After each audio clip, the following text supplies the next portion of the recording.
Tengan ustedes muy buenos días, amables oyentes. Estamos con nuestra serie La Palabra del Domingo, todos los viernes a esta hora.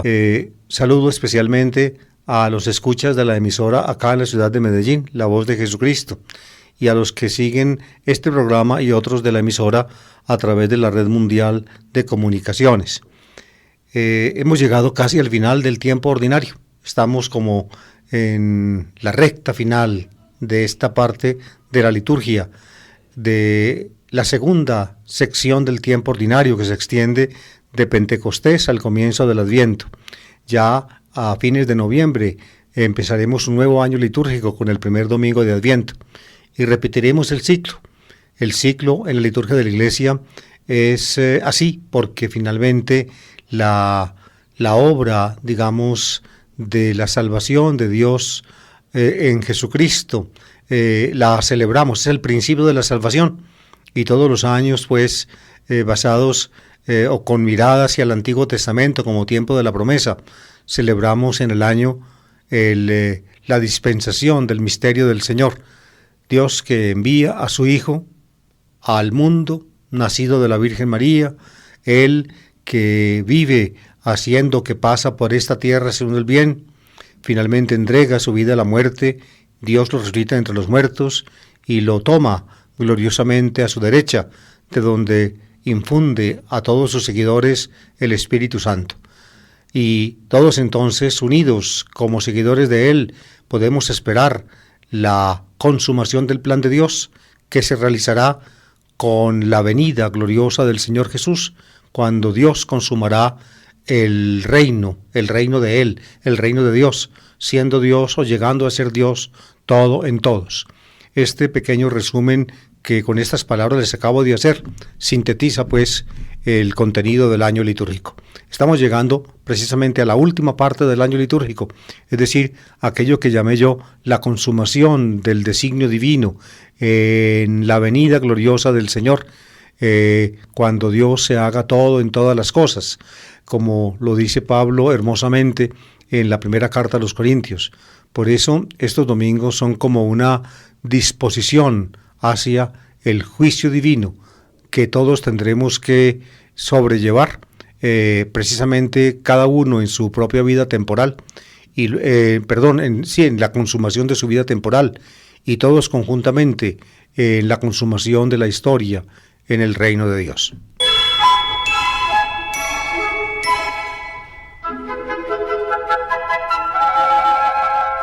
En los domingos del tiempo ordinario, como casi en todos los domingos del año, la Iglesia señala 3 lecturas para la liturgia de la Eucaristía.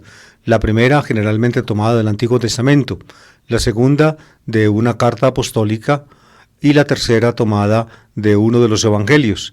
Hay 3 ciclos dominicales que se denominan con las letras A, B y C. Este año toca el ciclo A. En el ciclo A el evangelio predominante es el de San Mateo. Por eso en este domingo, pues, como en los anteriores, vamos a tomar un texto del evangelio de San Mateo.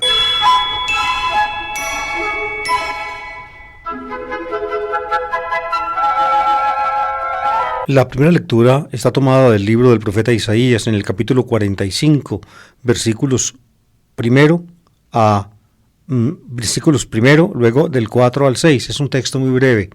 Es un texto que podríamos llamar nosotros programático del segundo Isaías, donde el autor apunta en una forma directa y explícita hacia los hechos históricos de su momento histórico, los hechos que pueden ser corroborados también pues por la historia profana, como enseguida ustedes a partir de la lectura podrán entrever.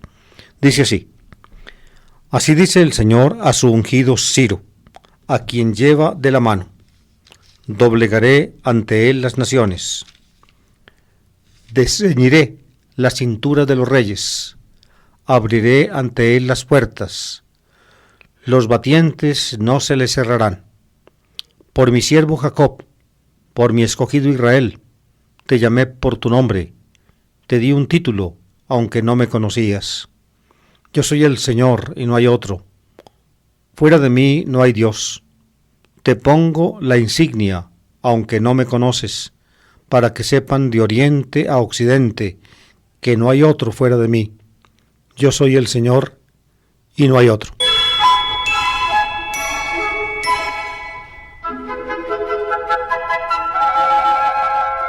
Les he explicado varias veces, queridos oyentes, que el libro de Isaías es un libro muy amplio, que reúne en sí materiales proféticos que provienen desde, o que se extienden desde el siglo VIII, mediados del siglo VIII, cuando el Isaías histórico actuó, hasta prácticamente los albores de la era cristiana, en el siglo II, en la época en que los piadosos, los Hasidim, llevaron pues la batuta de la teología de Israel. El pedacito que estudiamos ahora, o que acabamos de leer más bien, es la segunda parte. Tiene el libro de Isaías pues tres partes. La primera se suele llamar el libro primero, el primer Isaías. ¿Por qué? Porque se trata de los capítulos 1 a 39, donde están condensados, entre otros materiales, aquellos que señalan los orígenes del libro de Isaías en la actuación histórica del profeta. 1 a 39. La segunda parte se suele llamar el segundo Isaías, Défteros y Yesaya. ¿Por qué? Porque fue escrito por un profeta o reúne básicamente los oráculos de un profeta que ya no es el Isaías histórico, sino un profeta anónimo que actuó en tiempos del exilio, es decir, en el siglo VI a.C., la época en que el imperio babilónico, que había destruido Jerusalén y había desterrado a lo más selecto del pueblo Babilonia, cayó. Y cayó por virtud del empuje que venía desde Oriente, encabezado por el rey de Medos y Persas, que se llamaba Ciro, a quien precisamente el texto que acabamos de escuchar menciona. Ciro, Kiros, se dice en griego, es el fundador de la dinastía, por la cual el imperio persa se volvió un imperio universal, es decir, salió de sus regiones al oriente, casi llegando a los límites con el río Indo y con la península de la India, y empezó a lanzar zarpazos hacia occidente. Conquistó la Media, luego conquistó Mesopotamia, luego conquistó Siria, luego conquistó Palestina, el imperio persa, y pasó aún a Egipto. Afuera también conquistó lo que es hoy la península de Turquía, lo que llamaron los romanos básicamente la provincia romana de Asia. Ese fue pues la envergadura que el imperio persa logró adquirir. El segundo Isaías se sitúa pues en la época del apogeo, del surgimiento más bien, del imperio persa y de la acción de Ciro el Grande. Luego viene otra parte, el tercer Isaías, que es posterior, es del siglo V, ya es un profeta que escribe desde la panorámica de la restauración judía, y como la restauración judía en la tierra, después del regreso a la tierra, fue una restauración lenta y un poco opaca, entonces el profeta, el llamado tercer Isaías, le pone o hace brillar sobre esa restauración como presagio la luz de los momentos finales, la luz escatológica. Ahí están pues las tres partes de Isaías. Donde tomamos el texto ahora pues es de el segundo Isaías. Ustedes ven, el primer Isaías, me permito darles unos pequeños detalles históricos. El primer Isaías vivió en el siglo VIII, a mediados. Por eso, en las partes más antiguas del libro de Isaías se mencionan los reyes de esa época. Acaz, por ejemplo, Ezequías, se menciona el imperio asirio que estaba en su cenit, que atacó y destruyó el reino del norte de Israel y luego atacó a Judá con el rey o el emperador asirio Senaquerib, pero no pudo o no quiso destruir Jerusalén. Y luego otros reyes asirios son mencionados. Por ejemplo, después de Senaquerib, finalmente cae en manos de Asiria, el reino judío que se había escapado de la destrucción, y el rey Ezequías se tiene que volver vasallo de Asiria. Y así entonces los asirios dominan también, pues después de destruir el reino de Israel, dominan el reino judío. Esto que les hablo ocurrió la segunda mitad del siglo VIII y la primera mitad y los comienzos del siglo VII antes de Cristo. Por esa época vivió Isaías. El texto que acabamos de escuchar o que escuchamos nos presenta o nos pone ya en un panorama histórico completamente distinto. En el siglo VI, cuando los judíos estaban desterrados en Babilonia y cuando empieza a surgir la gran figura de Ciro el Grande, rey de Persia y luego de Media y luego señor de toda Mesopotamia, de Siria, de Palestina, en fin, Ciro el Grande. La palabra de Isaías capítulo 45 es iniciada con la fórmula profética de la palabra de Dios. Así dice: el Señor a su ungido, a Ciro, a su ungido, Meshijó, su Mesías, literalmente se dice dice el texto hebreo. Mesías era el rey ungido. Pues bien, el Señor Dios de Israel, Adonai, es decir, Jehová o Yahvé, ya ha ungido como rey de su pueblo, es decir, como rey no solamente pues de Persia y de otras regiones, sino también de la propia heredad de Dios, a Ciro el rey de Persia.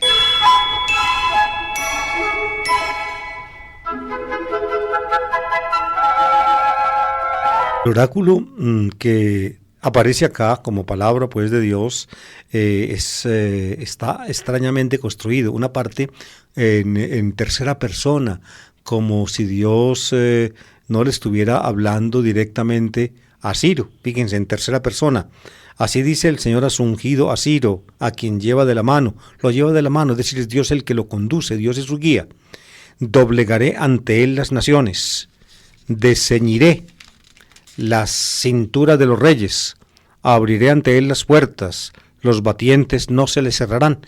Dios pues está hablando de Ciro, no le está hablando a Ciro, sino de Ciro, en la primera parte el oráculo. Luego viene una segunda parte, donde ya Dios le habla directamente a Ciro, como se supone en la introducción. Así dice el Señor a mi ungido, a Ciro.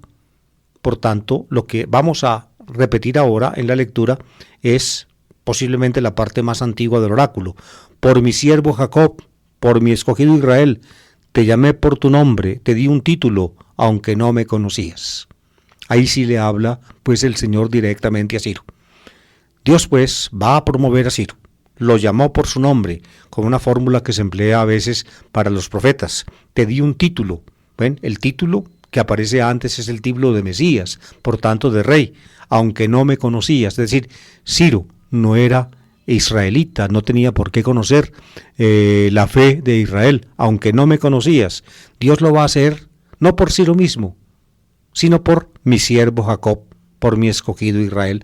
Es decir, la elección de Ciro como rey tiene que ver con Jacob, con Israel. Es, en alguna forma, pues, o pertenece al designio de Dios a favor de su pueblo elegido, es decir, Jacob, Israel.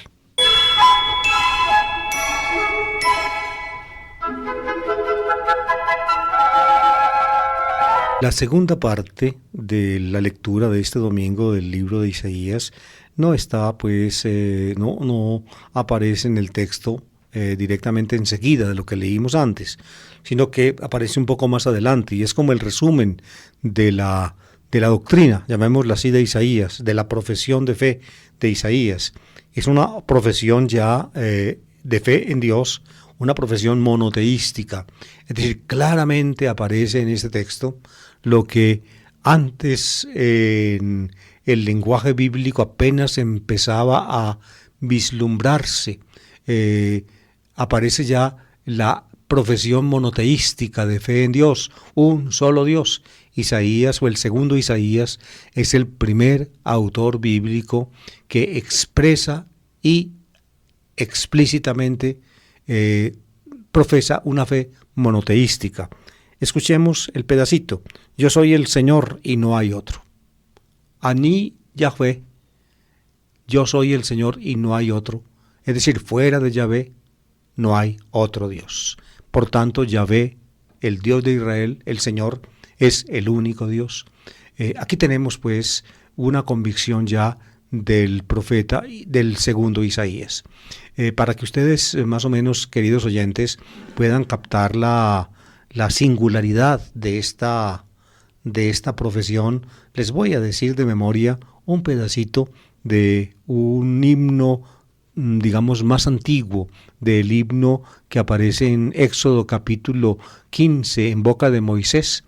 Hay una parte que es primitiva en ese himno, la introducción, que aparece ahí cerquita en el capítulo 15, en boca de Mariam, la hermana de Moisés.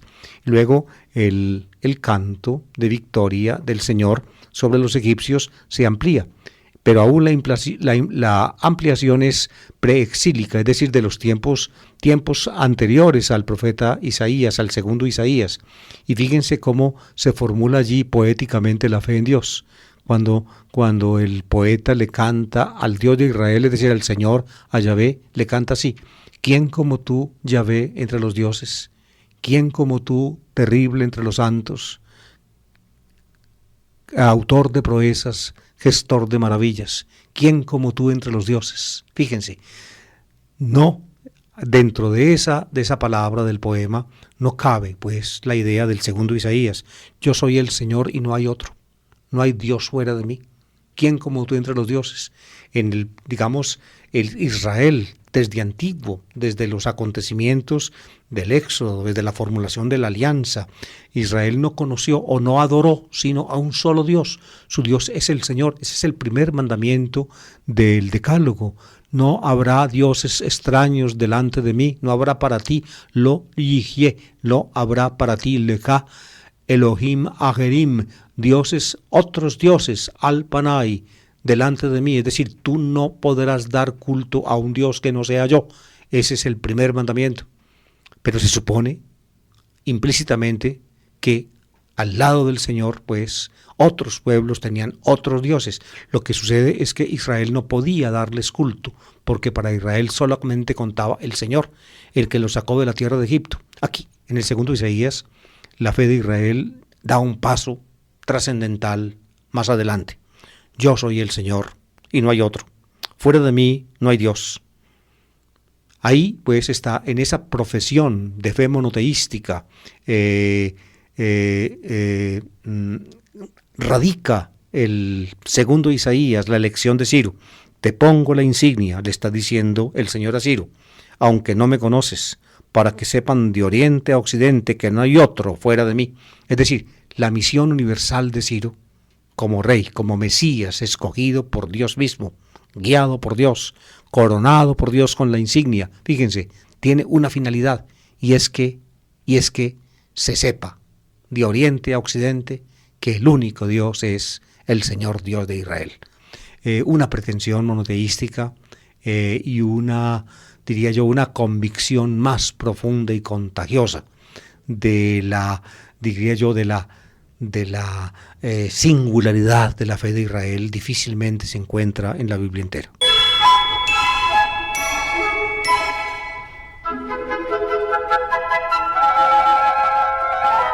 En experiencias como estas, amables oyentes, me permito decirlo, es cuando Israel aprende algo que Jesús va a tener grabado en lo profundo de su mente y de su corazón. Es que lo pequeño, lo insignificante, es realmente lo grande.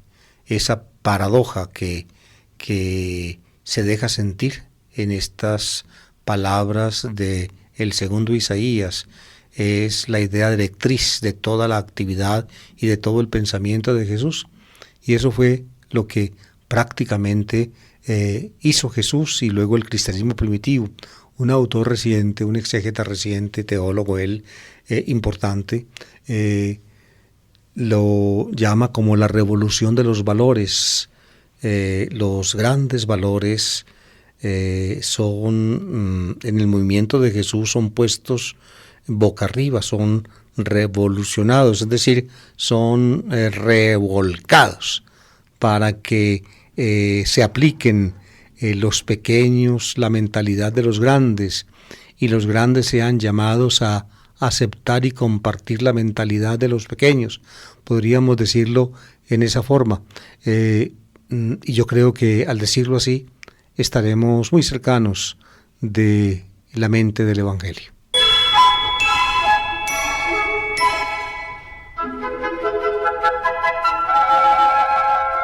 La segunda lectura está tomada de la primera carta del apóstol San Pablo a los tesalonicenses.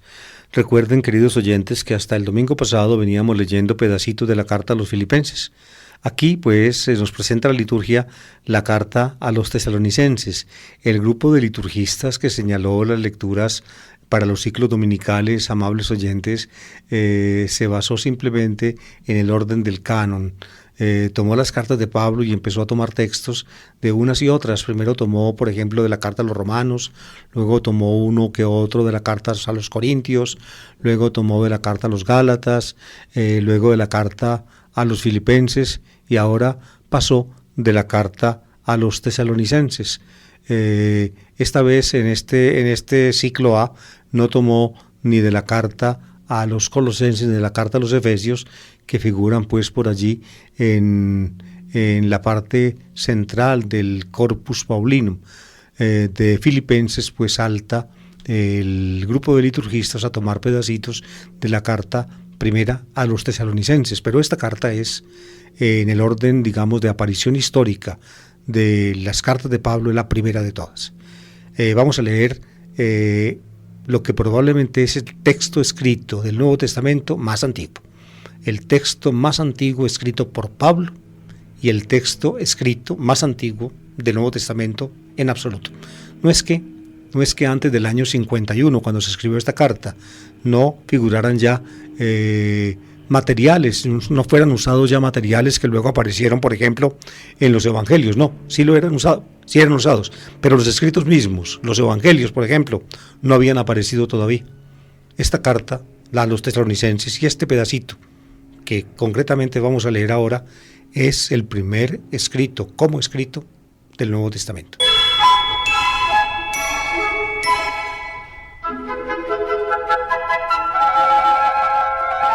Pablo, Silvano y Timoteo, a la iglesia de los tesalonicenses, en Dios Padre y en el Señor Jesucristo, a vosotros gracia y paz. Siempre damos gracias a Dios por todos vosotros, y os tenemos presentes en nuestras oraciones. Ante Dios nuestro Padre recordamos sin cesar la actividad de vuestra fe, el esfuerzo de vuestro amor y el aguante de vuestra esperanza en Jesucristo nuestro Señor.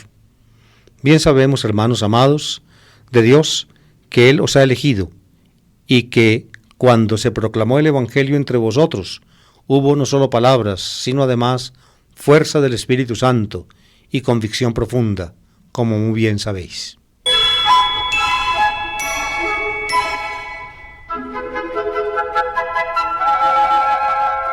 Un pequeño detalle erudito, como tantos que suelo dar en estas enseñanzas, es este. Aquí en esta carta uno puede, digamos, ver en una forma maravillosamente sencilla las formalidades de las cartas de Pablo y en general de las cartas de ese tiempo. Había un formulario de las cartas, como suelen decir los expertos, un formulario de las cartas, es decir, había un esquema de carta que los que escribían, al cual se atenían los que escribían, como ahora, cuando uno escribe una carta, pues pone al principio el lugar donde la escribe y la fecha, Medellín, día tal, año tal, luego escribe el destinatario, señor fulano de tal, y dónde vive, en Medellín o en tal parte. Luego lo saluda, apreciado señor, y empieza la carta, fíjense. Y luego al final uno reitera los saludos y se despide con una formulación, digamos, más bien acostumbrada. Reciba usted un saludo especial, me suscribo atentamente, y luego al final, pues de todo, la firma del remitente. Ustedes ven pues más o menos el formulario de una carta como las que nosotros solemos escribir. Pues en el tiempo de Pablo, lo sabemos por esta carta y las demás de Pablo y otras cartas paralelas que hay en el Nuevo Testamento, y cartas muchas que se conservaron en la literatura helenística de ese tiempo, por ejemplo las de Cicerón, un romano, y otras, muchas otras cartas de la antigüedad, quedan muchísimas, y todas, casi todas por lo menos, se atienen a este esquema. Se empieza con el nombre del remitente, el que envía la carta. Nosotros terminamos las cartas con el nombre del remitente, ponemos la firma al final. Estas comienzan con el nombre del remitente. Luego, el remitente puede poner junto a sí a los que lo acompañan. Y luego, enseguidita, en la misma frase escribe el nombre de los destinatarios. Y luego en la misma frase, así en las cartas, digamos, profanas y en algunas cartas del Nuevo Testamento, en la misma frase se pone el saludo. Pablo hace dos frases, la primera con el nombre del remitente y los destinatarios, y luego la segunda con el nombre del saludo, con el saludo. Fíjense, les vuelvo a leer y verán ustedes. Nombre del remitente, Pablo. Sus acompañantes, Silvano y Timoteo. Luego, nombre del destinatario, a la iglesia de los tesalonicenses, en Dios Padre y en el Señor Jesucristo. Aquí están pues, remitente, destinatarios. Luego, en una segunda frase, el saludo, a vosotros gracia y paz. ¿Ven ustedes? Ahí están pues las formalidades iniciales de una carta, en este caso de la primera carta de Pablo, y estas formalidades se cumplen aproximadamente en todas las cartas de Pablo y en general en las cartas del Nuevo Testamento y en general en las cartas de esa época. Después de estas formalidades iniciales viene una acción de gracias o una bendición. Aquí aparece, siempre damos gracias a Dios por todos vosotros y os tenemos presentes en nuestras oraciones. Pablo, pues, después de mencionar remitente, destinatarios y saludo, empieza dando gracias a Dios o bendiciendo a Dios. Ustedes lo pueden encontrar en todas las cartas de Pablo. Pues bien, fíjense, queridos oyentes, aquí, cuando Pablo da gracias a Dios por ellos, menciona una trilogía que desde esta carta, la primera del Nuevo Testamento y la primera de Pablo, se volvió famosa y que pasó imperecederamente a la mente cristiana. Escuchen, ante Dios nuestro Padre recordamos sin cesar la actividad de vuestra fe, tis pisteos, imón, pistis, la fe. Luego, el esfuerzo de vuestro amor, agapi, amor. Y luego, y el aguante de vuestra esperanza en Cristo nuestro Señor, el pis. Aparecen pues en este orden fe, amor, esperanza, la famosa trilogía. Nosotros solemos decir fe, esperanza y amor, o fe, esperanza y caridad. ¿Por qué? Porque la palabra latina para decir amor es caritas, caritas, en griego es agapi, caritas. Pues bien, Pablo, que conoce bien o que fundó la iglesia de los tesalonicenses, dice que conoce muy bien, diría yo, la consistencia interna cristiana de los miembros de esa iglesia. Se caracterizan por la actividad de la fe de ellos, es decir, actúan como creyentes, se caracterizan también porque viven el amor, el esfuerzo de vuestro amor, es decir, mantienen la comunidad solidaria, se ayudan unos a otros, se quieren, y luego el aguante de vuestra esperanza, es decir, ellos son capaces de perseverar obrando en la fe y perseverar en el amor. ¿Por qué? Porque tienen esperanza puesta en Jesucristo, es decir, saben que finalmente nos espera en el horizonte de la vida y en el horizonte de la historia algo que Dios nos tiene preparado.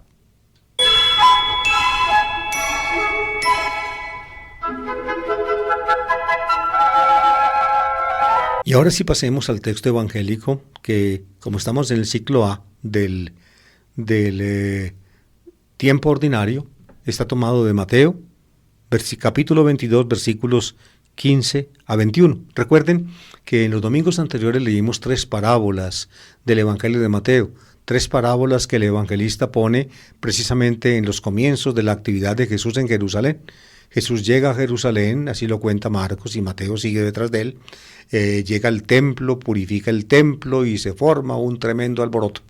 Pues bien, lo recriminan los jefes judíos, tratan de llamarlo pues al orden, de preguntarle por qué lo hace, y entonces según Marcos Jesús les dice una parábola dirigida pues al corazón de ellos, la parábola de los viñadores homicidas. Según Mateo, pues esta parábola de los viñadores homicidas que toma de Marcos está enmarcada por 2 parábolas, la de los 2 hijos y luego la de los invitados a la boda, que no quisieron ir y son reemplazados por otros, que son llamados a última hora para que ocupen el puesto que tocaba a los primeros. Pues bien, después de esas 3 parábolas que Jesús pronuncia según Mateo en el templo, Jesús sigue una discusión acerba, amarga, con diferentes facciones del judaísmo. Ahora le van a hacer una pregunta, de parte de los fariseos a Jesús, sobre que tiene que ver con la política de su tiempo. Una pregunta, digamos, de alto contenido político, que evidentemente la podían hacer, porque como vamos a decir enseguida, la actuación de Jesús tenía o se realizaba en un horizonte bien políticamente marcado y yo diría ya agrio y acerbo.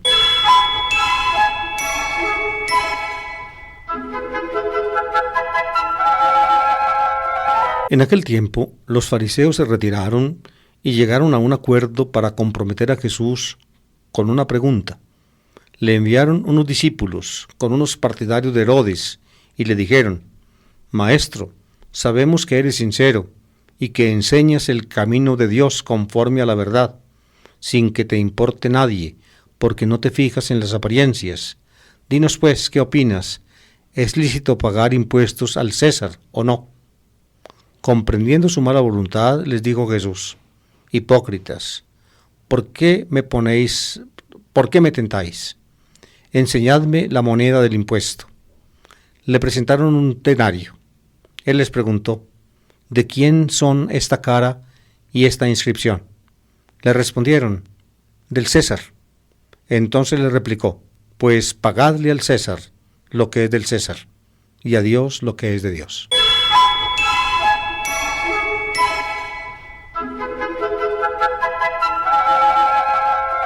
Las 3 parábolas que les mencioné están dirigidas, según San Mateo, a los sumos sacerdotes y a los senadores de pueblo, es decir, a la élite política. Pero por ahí, en el templo, merodeaban también fariseos.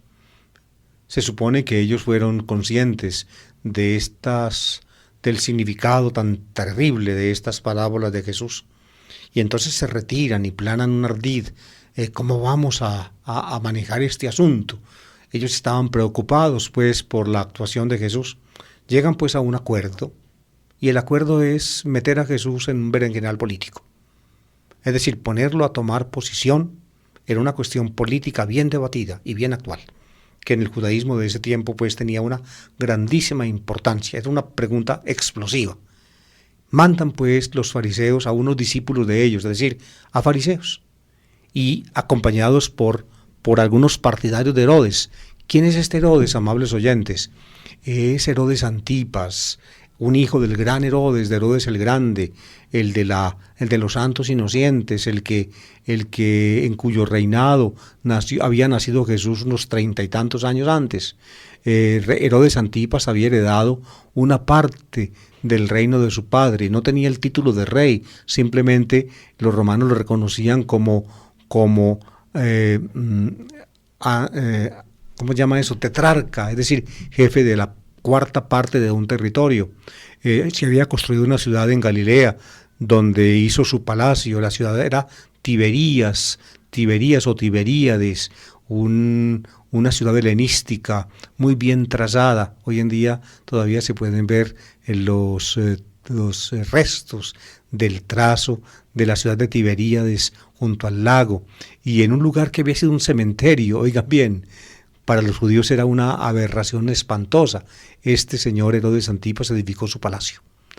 Edificar el palacio del rey en un lugar impuro era prácticamente impedir a que cualquier judío piadoso pusiera el pie en el palacio de Herodes. Pero para el rey o para el jefe político, era una especie de desafío al puritanismo, llamémoslo así, o al deseo, digamos, o al programa de pureza legal o ritual que tenían los judíos. En fin, allí reinaba pues en Tiberíades Herodes. Él era vasallo de Roma, tenía que cobrar impuestos para el imperio, todo el mundo tenía que pagarle.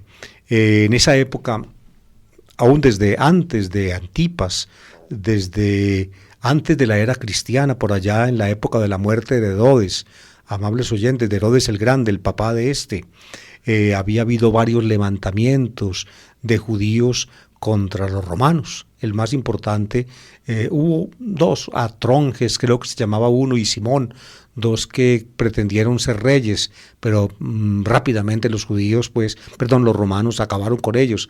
Y un tal Juan apareció por esa época y luego apareció más adelante, posiblemente el mismo, quizá otro. Eso está discutido por los autores. En todo caso, la idea posiblemente de este primer Juan, o de este Juan, llamado el Galileo, en la época de Herodes el Grande, hacia el año 4 antes de Cristo, cuando Herodes el Grande murió, la idea de él era que, que los romanos no podían ser reyes del pueblo de Israel o del pueblo judío, porque el único rey del pueblo judío era Dios, y por tanto no tenía los romanos ningún derecho a exigir impuestos. Por eso este Juan el Galileo, en esta época y luego en el año 6 después de Cristo, puso como bandera de su movimiento el hecho de no pagar impuestos. Era ilícito pagarle impuestos al emperador de Roma, porque con los impuestos los cobran los reyes. Y si se le pagaban impuestos al emperador, se estaba reconociendo que el rey de los judíos, el rey de Israel, era el emperador de Roma. Y esto era un atentado contra Dios. De esa manera, prácticamente, pagar impuestos era violar el primer mandamiento del Decálogo. No tendrás dioses extraños delante de mí. Ni más ni menos que eso. Era una apostasía pagar impuestos.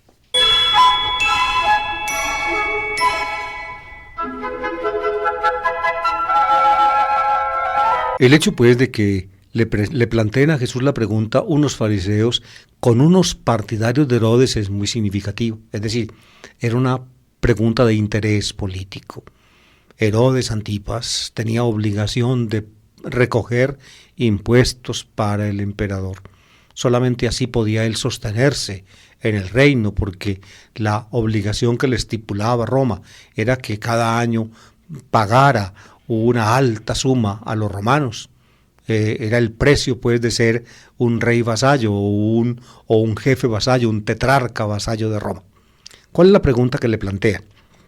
Fíjense cómo empieza la pregunta con una especie de captatio benevolentiae, como se suele decir en la fórmula latina, una captación de benevolencia, halagando los oídos de Jesús, como si Jesús se dejara convencer por halagos y por adulaciones. Le dicen: Maestro, sabemos que eres sincero y que enseñas el camino de Dios conforme a la verdad, sin que te importe nadie, porque no te fijas en las apariencias. Lo que le están haciendo es jalarle la lengua. Y para jalarle la lengua lo adulan. Usted es sincero, usted dice lo que piensa, a usted no le importa a nadie, usted tiene la valentía y tiene el valor para decir lo que usted piensa, díganos le están jalando la lengua. Es decir, lo van a poner en aprietos, la pregunta lo pone en aprietos, porque es una pregunta de alto calibre político. ¿Ven? Es una captatio benevolentiae que consiste en jalarle la lengua para que hable y con lo que diga poderlo, realmente poner en dificultades ante los romanos o ante los judíos, porque si contesta una cosa o si contesta la otra, tiene problemas o con los unos o con los otros, como vamos a ver enseguida.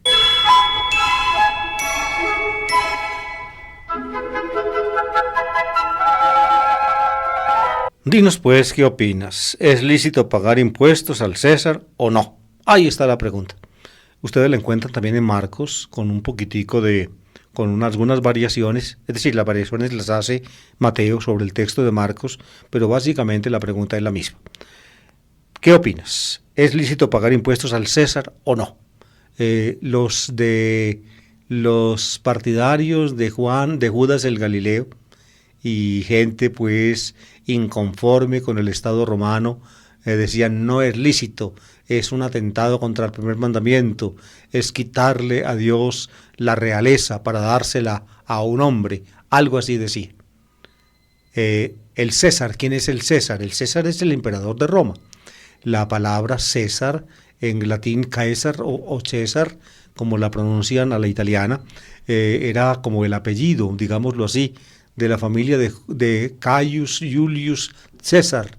Él mismo no fue emperador, lo asesinó uno de sus protegidos, un tal Bruto.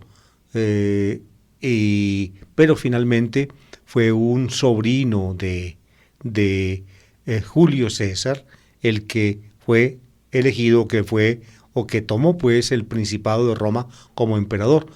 Y desde ese momento los Césares, es decir, los descendientes de Julio César, fueron los emperadores. La lista de Césares propiamente dichos, es decir, de familiares de Julio César como emperador de Roma, duró hasta por ahí a los años 60 con Nerón.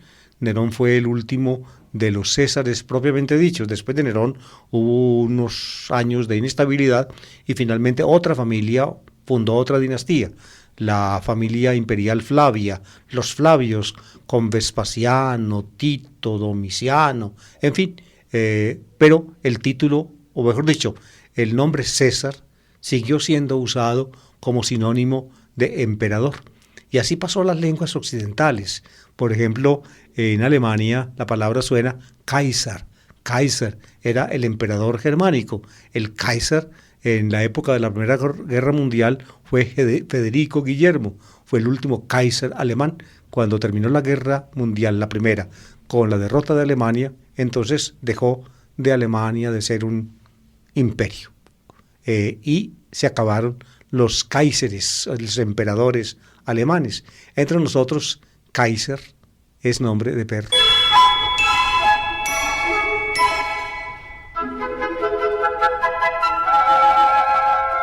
¿Es lícito, pues, pagar impuestos al César o no? ¿Pagamos o no pagamos?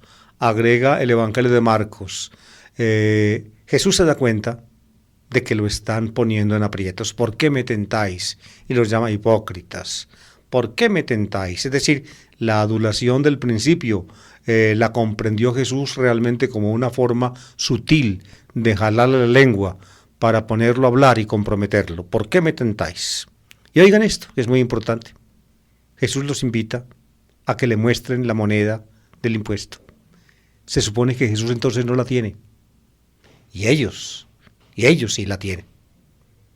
Entre ellos había gente que decía que no se debían pagar impuestos al emperador, los que tenían, digamos, la mentalidad que nos había forjado alrededor del movimiento de Judas el Galileo.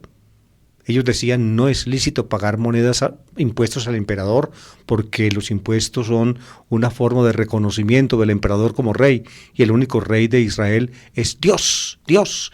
Poner a un hombre desplazando a Dios es idolatría, por tanto no pagamos, decían ellos. Y sin embargo, fíjense, le preguntan a Jesús, y quizá algunos de ellos tenían la moneda del impuesto, los partidarios de Herodes con seguridad, porque como si eran partidarios de Herodes, evidentemente estaban por el vasallaje romano y manejaban la moneda romana, que era el denarium. El denarium en latín significa esa moneda, una moneda de plata que tenía por un lado la cara del emperador y por el otro lado un sello. Y alrededor de la cara del emperador, que en el tiempo de Jesús era Tiberio, aparecía una inscripción de la cual les hablaré enseguidita. ¿Pagamos o no pagamos? Dice pues Marcos, muéstrenme el denario, muéstrenme la moneda del tributo. Jesús no la tiene y ellos sí. Ellos que están preguntando si es lícito o no. Sí la tienen, ellos sí la tienen, Jesús no la tiene. Pues bien, si la tienen, es porque aceptan la moneda del emperador, porque aceptan el vasallaje, porque lo aceptan. Es lo que Jesús enseguida va a decir.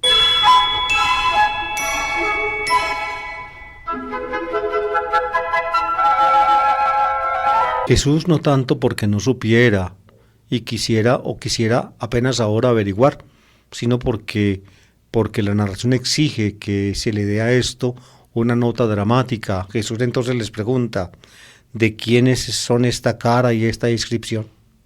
Ellos le contestan, naturalmente, Césaros, es decir, del César, Césaris en latín, Césaros en griego, del César. Está la efigie del César Tiberio. La efigie es la cara, digamos, volteada, el perfil del rostro de Tiberio. Muchas monedas de esas, amables oyentes, del tiempo de Tiberio, del tiempo de Augusto y de los tiempos posteriores a estos dos emperadores se han encontrado en las excavaciones en Palestina y en muchas otras partes del imperio. Era una moneda muy común. El imperio la acuñaba y era un signo pues de valor del emperador. Es pues la cara y la inscripción también. ¿Qué decía la inscripción? En monedas encontradas se lee a menudo esta inscripción en latín: Divus Tiberius Divi Augusti Filius Augustus. Significa el divino Tiberio, hijo del divino Augusto. Es decir, el divino Tiberio Augusto. Augusto era un título. Filius Divi Augusti, hijo del divino Augusto, es decir, del primer César, es decir, de Octavianus, que fue llamado Augustus, es decir, altísimo, encumbrado.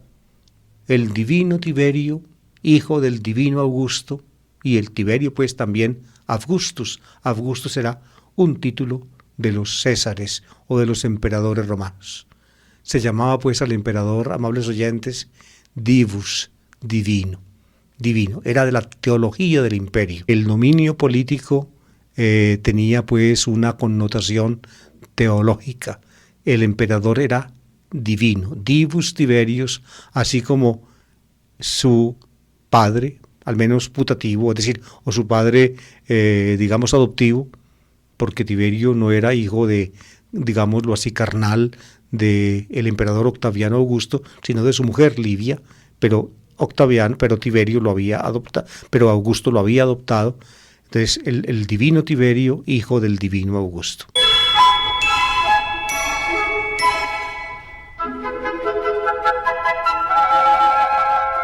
La respuesta de Jesús se volvió un aforismo que hoy en día empleamos en diferentes circunstancias. Jesús dice: pues pagadle al César lo que es del César y a Dios lo que es de Dios. Ustedes tienen en la mano una moneda acuñada por el César. Si la tienen es porque lo reconocen, porque se saben vasallos de él. Él fue el que la acuñó, él fue el que la hizo.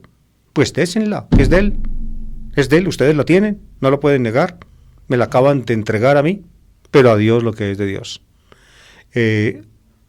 No es, digámoslo así, a menos no es general, una interpretación que es a mí la que sinceramente más me gusta de esta frase de Jesús, y es la que se basa en la inscripción.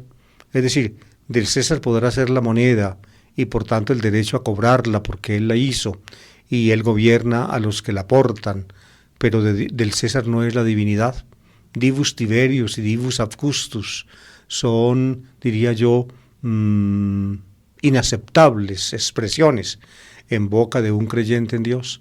Tiberio nunca será divino, así como Augusto nunca lo fue, dada a Dios por tanto lo que es de Dios es la divinidad, pero el vasallaje político es otra cosa. Jesús actúa por tanto bien consciente de la situación política dependiente del pueblo judío.